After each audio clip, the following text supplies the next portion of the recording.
High, আমি সুদীপা। আমার নতুন আরেকটি মিনি ব্লগে সবাইকে ওয়েলকাম আর অনেক অনেক ভালোবাসা। আজকে আমি ভোর 5:30টায় ঘুম থেকে উঠেছি। আগে আমি 6টায় উঠতাম, বাট এখন না রোদ উঠে যাচ্ছে, সেই জন্য একটু আগে ওঠার চেষ্টা করছি। আস্তে আস্তে 5টায় ওঠার চেষ্টা করব, যেহেতু আমি সকালবেলা জিমে যাই। তো আজকে ছিল মঙ্গলবার, আমি আজকে জিমে যাইনি।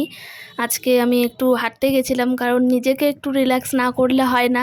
আর যে নিজেকেই ভালোবাসতে পারবে না, সে পৃথিবীর কাউকে ভালো রাখতে পারবে না, ফ্যামিলি তো দূরেই থাকুক। তো তারপর আমি একটু হাঁটাহাঁটি করে এসে তারপর স্নান করে নিয়ে তারপরে যে পুজো দিয়ে নিলাম বাড়িতে। আর আমাদের এখানে আলিপুরদুয়ারে হনুমান মন্দির যে আছে, সবাই যারা আলিপুরদুয়ারে আছো সবাই চেনো, তো ওখানেই চলে গেছিলাম। সেই জন্যই আজকে আর জিমে যাওয়া হয়নি।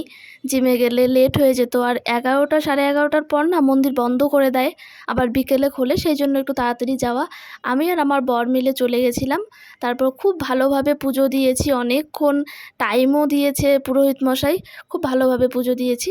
তারপরে যে প্রসাদ নিয়ে আমরা বাড়ির দিকে রওনা দিয়ে দিলাম। আর এত রৌদ্র উঠেছে, কি গরম দুপুরবেলা।